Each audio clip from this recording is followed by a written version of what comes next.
తండ్రి కుమార పరిశుద్ధాత్మకు మహిమ కలుగునుగాక. ఈనాటి జీవవాక్యం. చెడును ఏవగించుకొని వారిని ప్రభువు ప్రేమించును. అతడు తన భక్తుల ప్రాణములను కాపాడును. వారిని దుష్టుల పీడనము నుండి విడిపించును. కీర్తన 97 వచనము 10.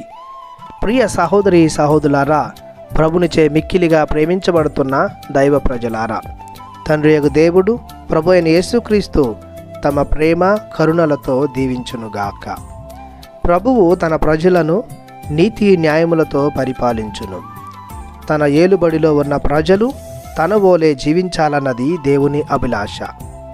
అలా తన ప్రజలు చెడును, పాపాన్ని, దోషాన్ని వీడాలి, మంచిని ప్రోత్సహించాలి, జీవింపచేయాలి.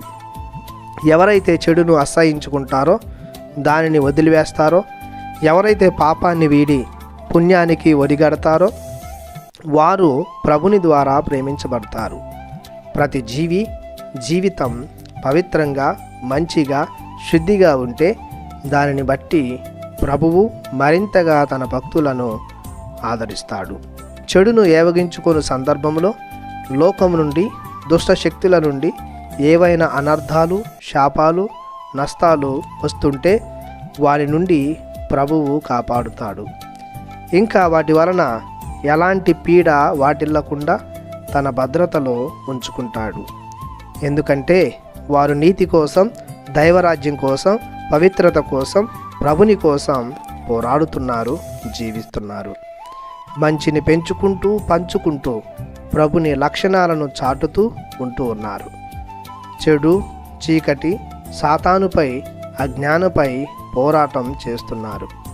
ప్రభు వీరిని గూర్చి సంతోషిస్తూ, సంస్కరిస్తూ, సరిచేస్తూ స్వేచ్ఛ స్వాతంత్ర్యాలకు వీరిని యోగ్యులనుగా చేస్తున్నారు.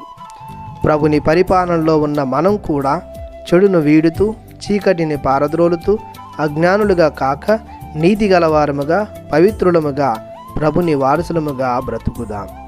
ప్రార్థించుదాము. భూమి ఆకాశములను సృజించిన సర్వశక్తి గల సర్వేశ్వర, మీ ఘనమైన నామమును స్తుతిస్తున్నాము, ఆరాధిస్తున్నాము.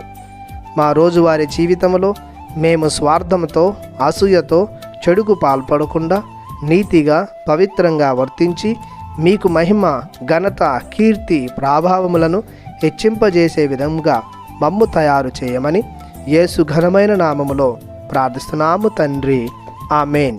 దేవుడు మిమ్ము దీవించునుగాక. ఆమెన్.